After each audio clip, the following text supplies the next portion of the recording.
This is NBC Nightly News, Monday, October 8th. Reported by John Chancellor. Good evening. Here's the latest on the Middle East war. The fighting is still going on, and we have conflicting claims of success from both the Arabs and the Israelis. Sudan, which lies to the south of Egypt, says it is sending troops to help. There's a report that Iraqi troops have arrived in Syria to join the fighting.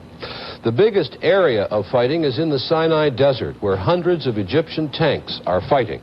The Egyptians claim the capture of Kantara, the capital city of the Sinai, and say the Israelis have begun bombarding Port Said across the Suez Canal.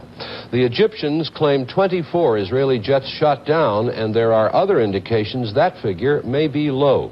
The Israelis say they have trapped the Egyptian armor in the desert by destroying the pontoon bridges across the Suez Canal. The other front is along the Syrian-Israeli frontier.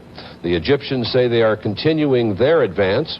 The Syrians say they are continuing their advance. The Israelis say they may cross the border into Syria. Here now by satellite is a report from David Burrington in Israel. The mood in Israel tonight is almost one of disbelief. In spite of past victories, such as the Six-Day War, the people here weren't all that sure things would go so well. The Chief of Staff, General David Elazar, summed up the day this way. This morning, we started our counterattack. We started with the counterattack on both fronts, on the Golan Heights and along the Suez Canal.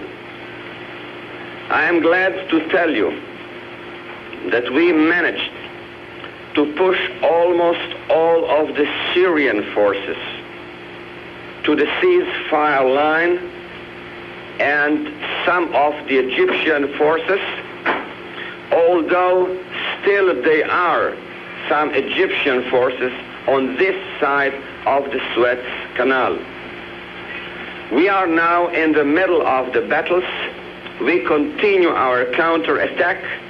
We shall continue it tomorrow, and we shall break and destroy completely all the attacking forces.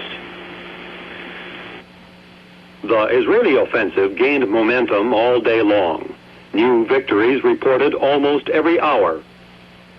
At first, the rollback went slowly, bitter fighting, hundreds of Syrian tanks destroyed. Israeli losses were not given. Syrian airfields were raided, many planes smashed.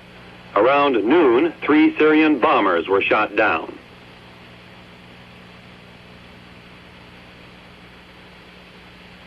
Later, there were reports Syrian forces were fleeing the area.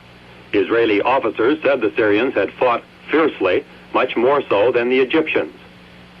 By noon, the Egyptian front had nearly crumbled, the Israelis said.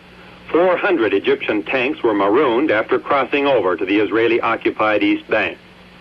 Egyptian commanders seemed confused, but the Israeli commander, General Elazar, was triumphant. He was asked if he'd stop at the ceasefire line. Well, I have to remind you that the ceasefire lines are not marked on the terrain. We are now conducting the battle in the terrain. We are moving whenever it is necessary. We are attacking the enemy wherever it is necessary, and we shall destroy him wherever it is possible. So it appears the fighting will go on, and unofficial reports say Israel has already crossed the Suez Canal. This means more casualties, a subject that's been taboo here, no figures given.